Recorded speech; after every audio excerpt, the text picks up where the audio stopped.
In our modern era, we've never heard a president attack the media as bluntly as Trump is now. But if he's only using words to do it and not actions, well, it raises the question, is that really a problem? For more, I want to bring in Hugh Hewitt, MSNBC political analyst and host of the Hugh Hewitt Show on the Salem Radio Network, and Bob Herbert, the most distinguished senior fellow. Thanks to both of you for joining us. Bob, I'll start with you, and I'll basically ask you that question. Journalists were taking exception all weekend to what Donald Trump had to say, but if he's only using words and there's no formal action here to try to suppress the press or to revoke licenses or anything like that, are journalists being too thin-skinned? No, we're not being too thin-skinned. I think this is very serious. I think it's probably not being taken seriously enough. Trump is not just attacking an individual story or an individual reporter or even an individual publication. He's attacking the press as a whole and declaring that we're the enemy of the American people, the worst people in the world. And it's so what that does is it undermines trust in the press writ large. And a free press in a democracy like ours is an absolute essential pillar of the democracy. Democracy cannot flourish without a really healthy free press. So, Hugh, let me ask you then what Bob just said. If this is delegitimizing the press, delegitimizing an important pillar of American democracy, is that something you agree with? I agree with Bob that the press are not enemies of the United States. They are overwhelmingly Democrats, but they are not enemies of the United States. I've never met a journalist, in fact, in a serious news organization who wasn't a patriot. But the press is pretty strong as well, and I don't think criticism from the president, even misguided, and I have criticized his use of the word enemies repeatedly, criticism hurts it. I think the media, in fact, is its own worst enemy. Gallup's polls show that America's trust in the media has now dropped to an all-time low, 32%. Republicans trust the press even less, 14%.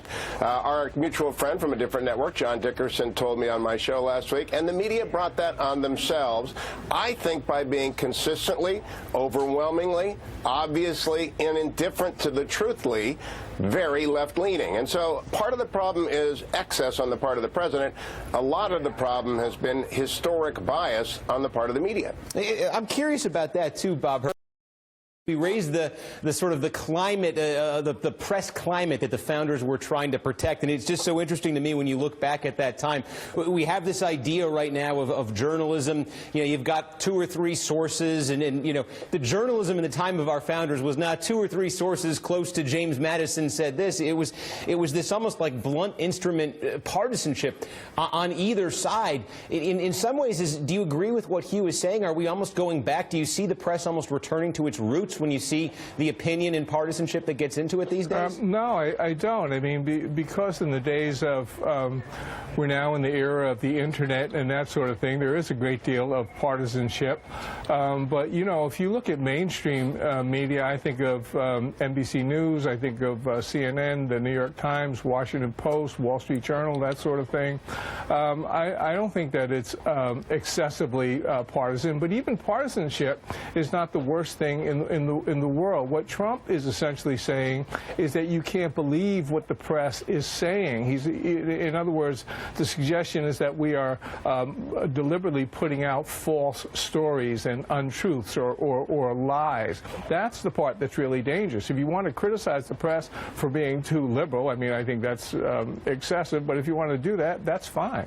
But I guess the question is, and I'm trying to find a precise way to ask this, and maybe I can't find it, but how do you draw that line, Bob? Because again, if it's only words from the president, and the president is saying, look, I don't believe the press, you shouldn't, isn't our country supposed to be strong enough to even have a president or a political leader saying that? Well, maybe we're supposed to be, but I don't think that you can rely on that. The president of the United States is so powerful, and his attack has been so relentless that you're already seeing, there's already been a chill in certain corners press. I mean, there's a reluctance to do some stories that are deemed too critical of the press and that sort of thing. And the last thing you want to do in a democracy is chill a free press. So even if he doesn't take specific steps against the press, these relentless attacks on the press are very harmful and very dangerous. So Hugh, sort of the same question to you. A minute ago, you said, look, the president is wrong when he says the press is the enemy of the American people. But where would you and how would you draw that line where on the one side the president's criticizing the press and that's fine, and the other side he's crossed the line? How do you draw it? I wrote a piece for the column for the Washington Post last week. Everyone's got to chill out a little bit here. The press is big and powerful in the way that the Stay Puft Marshmallow Man was at the end of Ghostbusters. It is everywhere, and it looks giant, but it is not that powerful. I also don't think it's chilled. I see thousands of people, and I applaud thousands of people in the street. I read negative stories about Trump every day. I was reading about General McMaster. It's an appointment that absolutely no one can disagree with. He's a brilliant man, part of the Petraeus Brain Trust in Iraq, in fact. And tomorrow we will read some critiques about his not being able to control his staff, etc. What is the press as good as is at relentlessness. And that is like the point you make, Steve. Back in the framing, the partisan press was relentless. But it was divided between the Federalists and the Republicans, the Hamiltonians and the Jeffersonians. Today, most of the Manhattan Beltway elite media press is pro-President Obama, pro-liberal Democrats. Very few of it is pro-Donald Trump. And a tiny slice, is genuinely objective. It's becoming more and more like sports partisanship in journalism. And we can go to ESPN and find people who cheer for their home team. We come on MS or CNN or the other networks, we see the same thing. So we are kind of going back to the original mean, and I don't think anyone's in danger.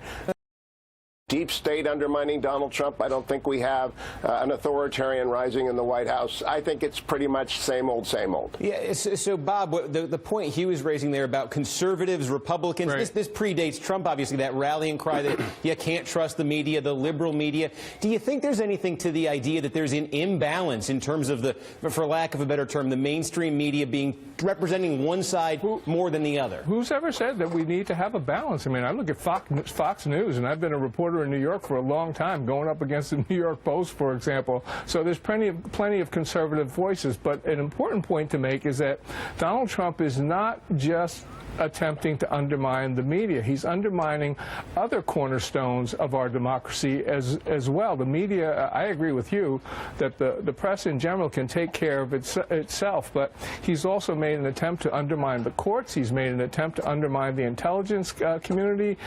He's got an odd kind of foreign policy approach that has tended to undermine the State Department. So there are many aspects of our democracy and the norms that we've become used to that Trump is just sort of running roughshod over, and I personally think that that's very dangerous, and I'm not the only person who thinks that. All right, Bob Herbert and Hugh Hewitt, thanks. It was a very fun discussion. I appreciate